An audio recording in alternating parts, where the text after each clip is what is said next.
Nunca le apuestes tu cabeza al diablo. Con tal que las costumbres de un autor, dice don Tomás de la Torre, en el prefacio de sus poemas amatorios, sean puras y castas, importa muy poco que no sean igualmente severas sus obras. Presumimos que don Tomás está ahora en el purgatorio por esa afirmación. Sería una cosa inteligente, además, en materia de justicia poética, mantenerlo allí hasta que sus poemas amatorios se agotaran o quedaran definitivamente confinados en los anaqueles por falta de lectores. Toda ficción debería tener una moraleja y, lo que viene más a cuento, los críticos han descubierto que toda ficción la tiene. Philip Melanchthon, hace algún tiempo, escribió un comentario sobre la bratocomiomachía, donde probó que el objeto del poeta era despertar desagrado por la sedición. Pierre Lassagne, yendo un paso más lejos, muestra que la intención era recomendar a los jóvenes la templanza en la comida y la bebida. Asimismo, Jacobus Hugo se ha convencido de que, mediante Evantens, Homero pretendía insinuar Juan Calvino, mediante Antino, Martín Lutero, mediante los lotófagos, los protestantes en general, y mediante las arpías, los holandeses. Nuestros más modernos ecoliastas son igualmente agudos. Estos sujetos demuestran un sentido oculto en los antediluvianos, una parábola en Podhampton, nuevos puntos de vista en Cock-Robin y el trascendentalísimo en Pulgarcito. En suma, se ha mostrado que ningún hombre puede sentarse a escribir sin un profundísimo plan. Así, los autores en general se ahorran muchas molestias. Un novelista, por ejemplo, no necesita preocuparse por su moraleja. Está allí, es decir, está en alguna parte, y la moraleja y los críticos pueden preocuparse por sí mismos. Cuando llegue el momento apropiado, todo lo que el caballero se proponía y todo lo que no se proponía va a salir a la luz. En el Dial, o en el Down Easter, junto con todo lo que debería haberse propuesto y lo demás que claramente pretendía proponerse, de manera que todo va a resultar muy bien al final. No hay fundamentos justos, por lo tanto, para la acusación formulada en mi contra, por ciertos ignorantes, que yo nunca he escrito un cuento moral, o en palabras más precisas, un cuento con moraleja. Ellos no son los críticos predestinados a ponerme de manifiesto y desarrollar mis moralejas. Ese es el secreto. Dentro de poco, el North American Quartet Humdrum va a hacerlo sentir vergüenza de su estupidez. Entretanto, como forma de retratar la ejecución, como forma de mitigar las acusaciones en mi contra, ofrezco el triste relato adjunto, un relato sobre cuya obvia moraleja no puede haber ninguna clase de cuestionamiento, pues quien lo recorra podrá leerla en las grandes mayúsculas que forman el título del cuento. Debería darme crédito por esta disposición, mucho más sabia que la de Fontaine y otros, que reservan la impresión a transmitir hasta el último momento y así la cuelan subreptísimamente en la colilla de sus fábulas.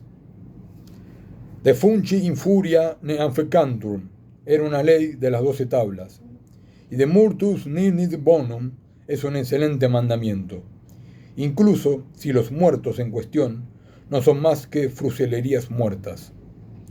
No es mi plan, por lo tanto, vitupear a mi difunto amigo, Toby, maldito esa. Era un perro infeliz, es cierto, y una muerte de perros fue la suya. Pero no hay que culparlo por sus vicios. Surgieron de un defecto personal de su madre. Ella hizo lo mejor que pudo en materia de zurrarlo mientras era niño, pues los deberes para su mente, bien regulada, eran siempre placeres, y los bebés, como los churrascos duros o los olivos griegos modernos, se ponen invariablemente mejor con los palazos. Pero pobre mujer, tenía el infortunio de ser zurda, y un chico zurrado zurdamente es mejor que quede inzurrado. El mundo gira de derecha a izquierda. No va a servir de nada azotar a un bebé de izquierda a derecha. Si cada golpe de la dirección apropiada expulsa una propensión maligna, se sigue que cada porrazo en la apuesta apasiona su cuota de pérfida hacia adentro. Muchas veces estuve presente en los castigos a Toby y, hasta por la forma en la que él pateaba, podía advertir que iba poniéndose peor y peor cada día. Al fin vi, a través de las lágrimas de mis ojos, que no había ninguna esperanza para el villano, y un día, en lo que habían abofeteado, hasta que se le puso la cara tan negra que se lo podría haber tomado por un africanito, y no se había producido ningún efecto más allá de hacerlo retorcerse en su acceso, no pude soportarlo más. De modo que caí de rodillas en el acto y levantando la voz, hice una profecía de su ruina. El hecho de que su precocidad para el vicio era tremenda. A los 5 meses de edad solía entrar en semejantes pasiones que volvía incapaz de articular. A los 6 meses lo agarré mordisqueando un mazo de barajas. A los 7 meses tenía la costumbre constante de agarrar y besar a los bebés del sexo femenino. A los 8 meses se rehusó perentoriamente a poner su firma en el voto de templanza. Así fue creciendo en iniquidad, mes tras mes, hasta que, a fin del primer año, no solo insistía en usar bigotes, sino que había contraído una procesión a maldecir y jurar y apoyar sus afirmaciones con apuestas. Por esta última y muy poco caballerosa práctica, la ruina que yo le había predicho a Toby Malgiojosa finalmente lo alcanzó. La costumbre había crecido con él, crecimiento de él, y se había reforzado con la fuerza de él. De modo que, cuando llegó a ser hombre, apenas si podía pronunciar una frase sin intercalarle una propuesta de juego. No es que en realidad pusiera algo en apuesta, no. Voy a hacerle la justicia de decir que antes habría preferido poner huevos. En él la cosa era una mera fórmula, nada más. Sus expresiones sobre este encabezamiento no tenían ninguna clase de sentido en sí mismas. Eran simples, sino del todo inocentes. Expletivos, locuciones imaginativas con la que redondear una frase, cuando decía, te apuesto esto y aquello. Nadie pensó jamás en subirse a la apuesta, pero yo no podía evitar pensar que era mi deber bajarle los humos. El hábito era inmoral, y eso le dije. Era vulgar, eso le rogué que creyese. Era repudiado por la sociedad, ahí no dije nada más que la verdad. Estaba prohibido por ley del Congreso, ahí no tuve la menor intención de decir una mentira. Reprobé, pero fue inútil.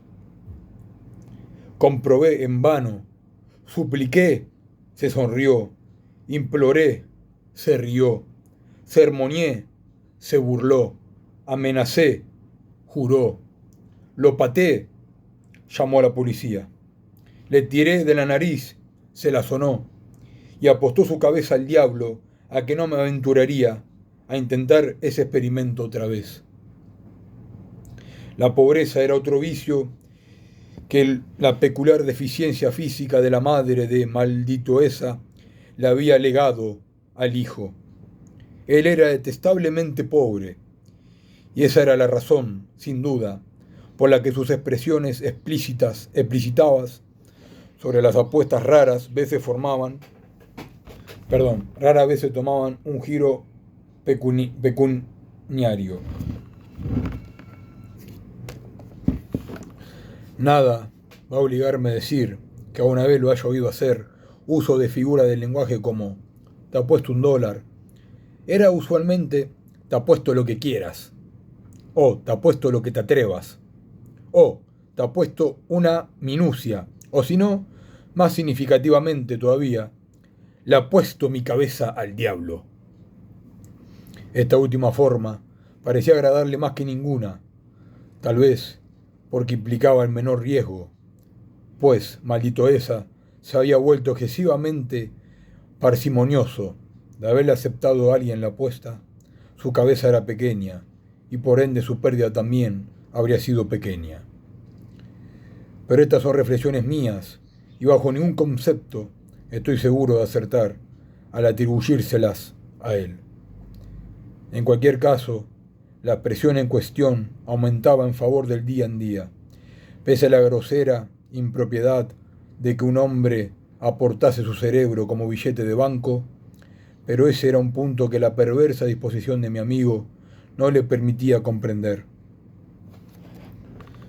Por último, abandonó toda otra forma de apostar y se entregó por completo a le apuesto mi cabeza al diablo. Con una pertinacia y exclusividad de devoción que me desagradaban no menos de lo que me sorprendían.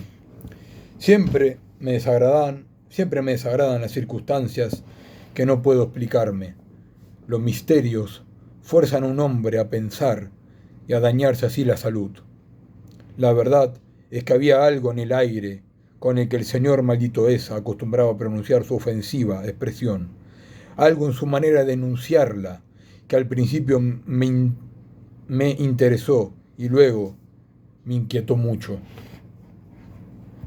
Algo que a falta de un término más definido en este momento habría de permitírseme llamar raro, pero que el señor Coleridge habría llamado místico, el señor Kant panteístico, el señor Carlyle retorcidísico y el señor Emerson hipermanitanísico. Empezó a gustarme nada. El alma del señor maldito esa se hallaba en un estado de peligro. Resolví poner en juego toda mi elocuencia para salvarla. Hice votos de servicio como San Patricio en la crónica irlandesa. Se dice que sirvió al sapo, es decir, lo despertó al sentido de su situación.